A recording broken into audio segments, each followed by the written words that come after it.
Hello viewers, আজ নিয়ে এসেছি আরও একটি নতুন রেসিপি। আর এই রেসিপিটি হলো চুষি পিঠা। আর এই চুষি পিঠাটা করার জন্য আমি একটি ডো নিয়েছি, চালের ডো। এই ডোটা তৈরি করেছি আমি গরম জলের ভিতরে একটু লবণ দিয়ে অল্প অল্প করে চাউলের গুঁড়া দিয়ে আমি শক্ত একটা ডো তৈরি করে নিয়েছি। আর এই ডো আমি বেলনের সাহায্যে একটু বেলে রুটির মতন তৈরি করে নিয়েছি এবং রুটির উপরে একটু চাউলের গুঁড়া ছিটিয়ে ছুরির সাহায্যে দেখুন এভাবে করে আমি কেটে নিচ্ছি।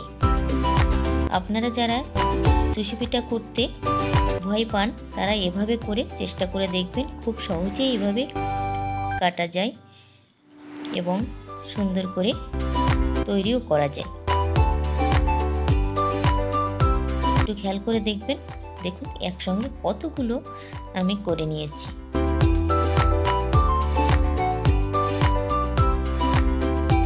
এখন আমি একটা কেটে দেখাচ্ছি আপনাদের।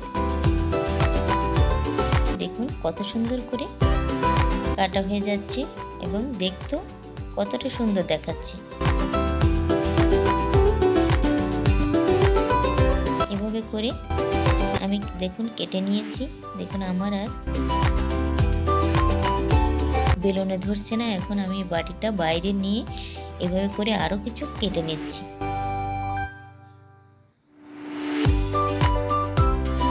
এভাবে করে আমি সবগুলো কেটে নিয়েছি। দেখুন আমি একটা বোলের এক বোল হয়েছে।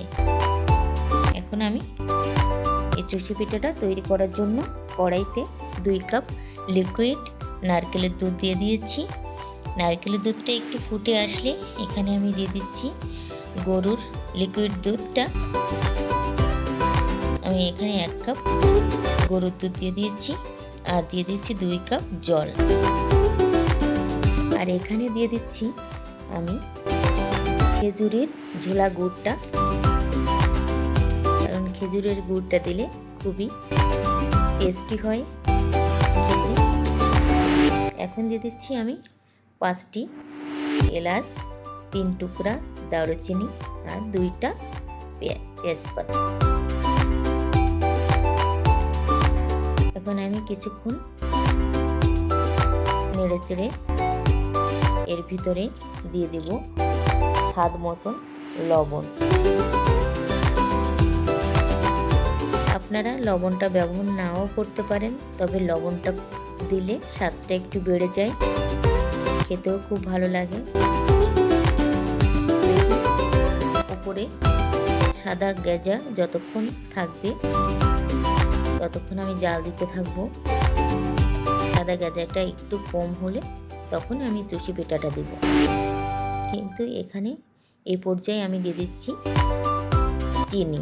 আমি এখানে লাল চিনিটা ব্যবহার করছি, আপনারা এখানে সাদা চিনিও ব্যবহার করতে পারেন।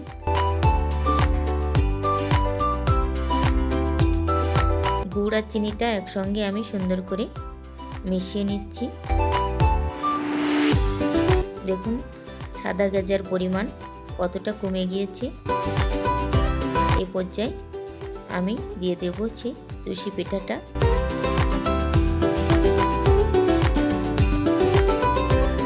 আমি আস্তে আস্তে ছেড়ে দিচ্ছি।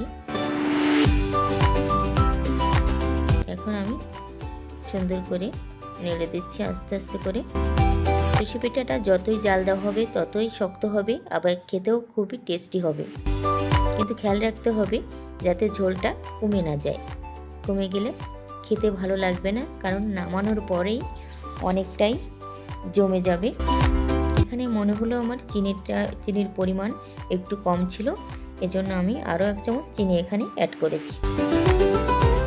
আমি 5 মিনিট চুষি পিঠা দেওয়ার পর জাল করে নিয়েছি। এখন আমি চুলাটা বন্ধ করে দিয়েছি। এখন আমি একটা বলে তুলে নিচ্ছি। দেখুন দেখতে যেমন সুন্দর, খেতেও তেমন মজার। আপনারা একবার হলো ট্রাই করে দেখবেন।